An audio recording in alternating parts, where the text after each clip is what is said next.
ഇതാ ഈ നിമിഷത്തിൽ പ്രധാനമന്ത്രി നരേന്ദ്രമോദി കൂടി വിഷയത്തിൽ പ്രതികരിക്കുന്നുണ്ട്. അദ്ദേഹം ഫേസ്ബുക്ക് പോസ്റ്റിലൂടെയാണ് അദ്ദേഹത്തിന്റെ പ്രതികരണം വരുന്നത്.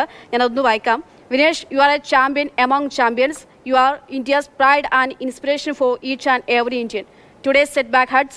I wish words could express the sense of despair that I am experiencing. At the same time, I know that you epitomize resilience. It has always been your nature to take challenges head on.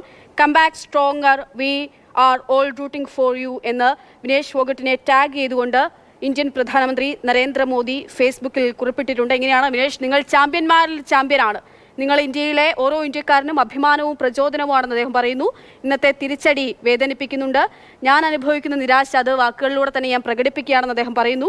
നിങ്ങൾ പ്രതിരോധശേഷിയുടെ പ്രതീകമാണെന്ന് എനിക്കറിയാം. വെല്ലുവിളികളെ തല ഉയർത്തി നേരിടുക, അത് നിങ്ങളുടെ സ്വഭാവമാണ്. അങ്ങനെ തന്നെ ചെയ്യൂ. ശക്തമായി തിരിച്ചു വരൂ.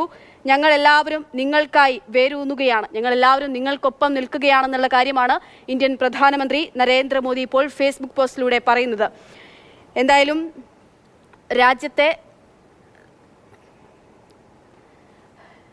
രാജ്യത്തെ സംബന്ധിച്ചിടത്തോളം അത്രയും വലിയ നിരാശയുടെ നിമിഷങ്ങളിലൂടെയാണ് നമ്മൾ കടന്നു പോകുന്നത്. വേദനിപ്പിക്കുന്ന നിമിഷങ്ങളിലൂടെയാണ് കടന്നു പോകുന്നത്. അത്രയും കരുത്താർജിച്ച് പലതിനോടും പൊരുതി നേരിട്ട് വന്നൊരു പെൺകുട്ടിയാണ്, ഒരു സ്ത്രീയാണ്. അവർ 18 മാസമായി ഇതിനു വേണ്ടിയിട്ടുള്ള നിതാന്ത പരിശ്രമത്തിലായിരുന്നു അവരുണ്ടായിരുന്നത്.